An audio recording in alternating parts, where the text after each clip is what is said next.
समादरणीय धार्मिक सज्जन बंधु, यजुर्वेद का 38वां अध्याय मंत्र संख्या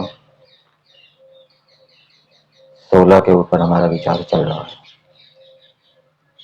मंत्र है स्वाहा रुद्राय रुद्रहूतये स्वाहा सम ज्योतिषा ज्योति अह केतुना जुषताम सुज्योतिर्ज्योतिषा स्वाहा रात्रि केतुना जुषताम सुज्योतिर्ज्योतिषा स्वाहा मधुहूतम इंद्रतमे अग्नावश्यामते देवघर्म नमस्ते अस्तु मां हिंसी। इस मंत्र में परमेश्वर ने मनुष्यों को आदेश दिया है कि हे मनुष्यों, तुम प्राण की रक्षा करो,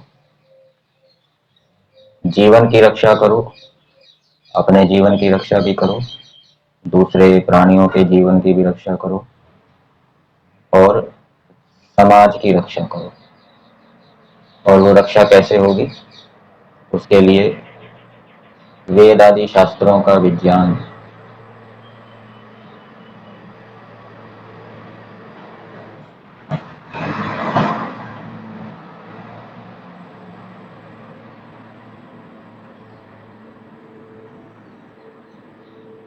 वेद आदि शास्त्रों का विज्ञान प्राप्त करके उसके अनुसार क्रिया करो और दिन और रात्रि का युक्ति पूर्वक सेवन करो। दोनों समय यज्ञ करो।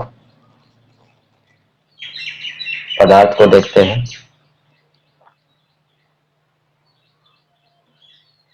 पदार्थ के अंदर रुद्रहूतये का अर्थ किया है प्राण व जीवों की स्तुति करने वाले। जीव के लिए, जो जीव प्राण की स्तुति करता है, जीव से यहाँ मनुष्य लेना चाहिए, जो मनुष्य प्राण की स्तुति करते हैं। प्राण की स्तुति किस लिए करते हैं? ईश्वर की स्तुति किस लिए की जाती है? ईश्वर के गुण कर्म स्वभाव के तुल्य अपने गुण कर्म स्वभाव बनाना, इसलिए स्तुति की जाती है। प्राणों की स्तुति इसलिए की जाती है प्राणों की रक्षा के लिए। पृथ्वी जल अग्नि वायु आदि पदार्थों की स्तुति किस लिए की जाती है? उनसे उपकार लेने के लिए। उन स्तुति से गुणों का ज्ञान होता है और गुणों का ज्ञान होने से हम उनसे उपकार लेते हैं। तो प्राणों की स्तुति करने वाला ऐसे जीव के लिए तो प्राणों की स्तुति करनी चाहिए, अर्थात प्राणों के महत्व को जानकर फिर उसकी रक्षा करनी चाहिए।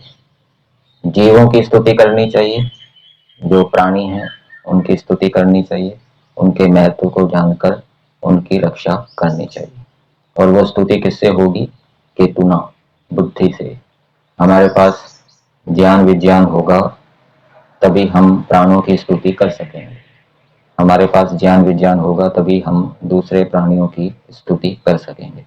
बिना ज्ञान विज्ञान के हमारा मस्तिष्क बिल्कुल खाली है, कुछ जानते ही नहीं, तो ना हम प्राणों की स्तुति कर सकते हैं, ना दूसरे प्राणियों की स्तुति कर सकते हैं। इसलिए जो विद्वान लोग हैं, जो प्राणों के विषय में जानते हैं, दूसरे प्राणियों के विषय में जानते हैं, उनका संग करके, उनसे ज्ञान विज्ञान प्राप्त करके इनकी स्तुति करके इनकी रक्षा करनी चाहिए। फिर आगे दिया है स्वाहा, सत्यवाणी से ज्योतिषा, प्रकाश के साथ, प्रकाश को सत्य क्रिया से युक्त सेवन करो। ये जुषताम यहाँ पे जुड़ेगा। प्रकाश को सत्य क्रिया के साथ, सत्य क्रिया से युक्त सेवन करो, अर्थात जो हम प्रकाश ज्ञान शास्त्रों से विद्वानों से प्राप्त करें, उस ज्ञान के अनुकूल क्रिया करें। और ऊपर बताया सत्यवाणी से प्रकाश के साथ सेवन करो, अर्थात जो हम ज्ञान प्राप्त करें वो सत्यवाणी से हमें प्राप्त हो, असत्य वाणी से प्राप्त ना हो। वेद की जो वाणी है वो सत्य वाणी है, तो उससे जो हमें प्रकाश प्राप्त होगा, उस प्रकाश का हम क्रिया के साथ सेवन करें, उसके अनुकूल क्रिया करें, सत्क्रिया करें। असत्य ज्ञान हम प्राप्त ना करें, असत्य ज्ञान को प्राप्त करके उसके अनुकूल क्रिया ना करें। जैसे आजकल अनेक प्रकार के मत संप्रदाय हैं जो असत्य का प्रचार करते हैं और उसको सुनकर लोग वैसी ही क्रियाएं करते हैं। फिर आगे दिया है ज्योतिषा, सत्य विद्या के उपदेश रूप प्रकाश के साथ सुंदर विद्या आदि सद्गुणों के प्रकाश का, यहाँ पर भी जो शताम क्रिया जुड़ेगी, प्रकाश का सेवन करो। तो जो सुंदर विद्या आदि गुणों का प्रकाश हमारी आत्मा में हुआ है, जिन गुणों का विज्ञान हमें ईश्वर से प्राप्त हुआ है, तो उन गुणों का उपदेश करना, ये भी क्या है, वेद की आज्ञा है। सत्य विद्या के उपदेश रूप प्रकाश के साथ सुंदर विद्यादि सद्गुणों का प्रकाश करो। तो जो जो हमें बोध हुआ है विद्याओं के विषय में, गुणों के विषय में, उन गुणों का, उन विद्याओं का हम उपदेश करें, ये वेद की आज्ञा है। तथा और दिन को सत्य क्रिया से सम्यक सेवन करो। दिन में भी जो हम क्रियाएं करें वो सत्क्रियाएं हो, अर्थात युक्ति पूर्वक हम दिन का सेवन करें। जैसे कि कल भी बताया था, दिन के कई विभाग हैं, प्रातः काल का सेवन कैसे करना है, मध्याह्न का सेवन कैसे करना है, सायकाल का सेवन कैसे करना है, वो बातें हमें ऋषि मुनियों के शास्त्रों में मिलेगी। तो उसके अनुकूल युक्ति पूर्वक दिन का सेवन करना चाहिए। फिर आगे दिया है केतुना संकेत रूप चिन्ह और ज्योतिषा मनन आदि रूप प्रकाश के साथ धर्म आदि रूप सद्गुणों के प्रकाश का सम्यक सेवन करो। तो धर्म को जानने के लिए मनन करो। सारी बातें सीधी सीधी वेद आदि शास्त्रों में नहीं लिखी, अनेकत्र मनन करना पड़ता है, और बिना मनन के धर्म का बोध नहीं होता, विचार करना पड़ता है। तो विचार करके देश काल परिस्थिति के अनुसार धर्म को जानकर, कर्तव्य को जानकर फिर उसका सेवन करो। मनुष्य उसी को कहते हैं मत्वा कार्याणि सीव्यन्ति मनुष्य, जो विचार करके कार्यों को करते हैं। तो विचार कौन कर सकता है? जिसके पास धर्म संबंधी विद्या है, और धर्म संबंधी विद्या हमें वेदों में मिलेगी, मनुस्मृति में मिलेगी। तो उस विद्या को पढ़कर, उसको उपस्थित रखकर, फिर उसके ऊपर विचार करके देश काल परिस्थिति के अनुसार धर्म का सेवन करो।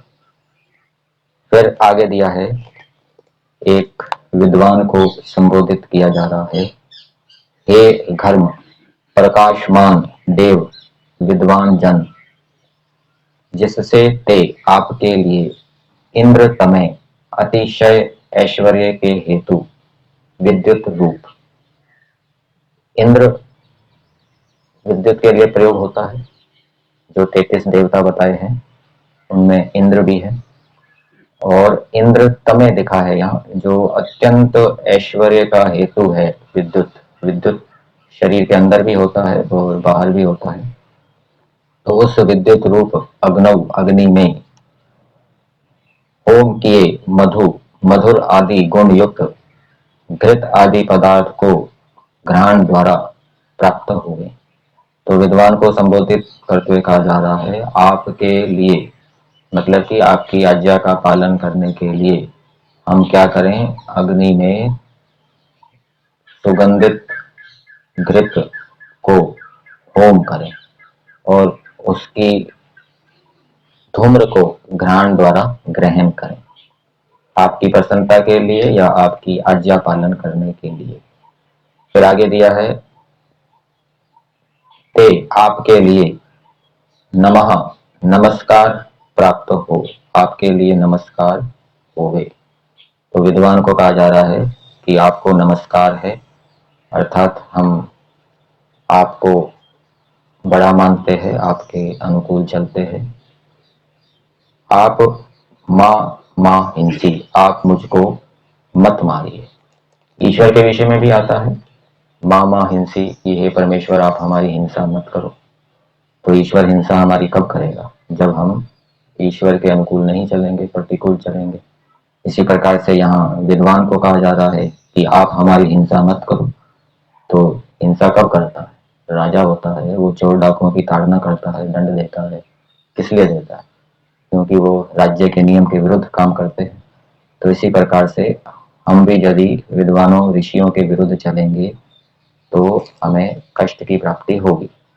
तो वेद का आदेश है कि ऋषि मुनियों के अनुकूल चलो, जो जो बातें ऋषियों की वेद के अनुकूल है उनको ग्रहण करो, और इस प्रकार से जीवन को उन्नति के मार्ग पर आगे बढ़ाते रहो। तो ये मंत्र के अंदर बहुत सी बातें बताई गई है कि मनुष्यों को विद्वानों का संग करके प्राणों के महत्व को जानकर उसकी स्तुति करनी चाहिए, प्राणियों के महत्व को जानकर प्राणियों की स्तुति करनी चाहिए, और फिर स्तुति करके प्राणों की रक्षा करनी चाहिए, प्राणियों की रक्षा करनी चाहिए। उनके जो रोग आदि हो गए हैं उनको दूर करना चाहिए, और उनको मारना काटना नहीं चाहिए।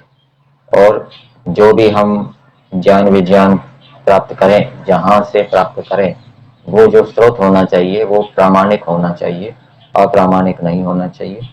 और जिस प्रामाणिक ज्ञान विज्ञान को हमने प्राप्त किया है उसको सत्क्रिया से युक्त करना चाहिए, और जिस जिस प्राप्त ज्ञान विज्ञान का हमें बोध हुआ है, विज्ञान हुआ है, उसका उपदेश करना चाहिए।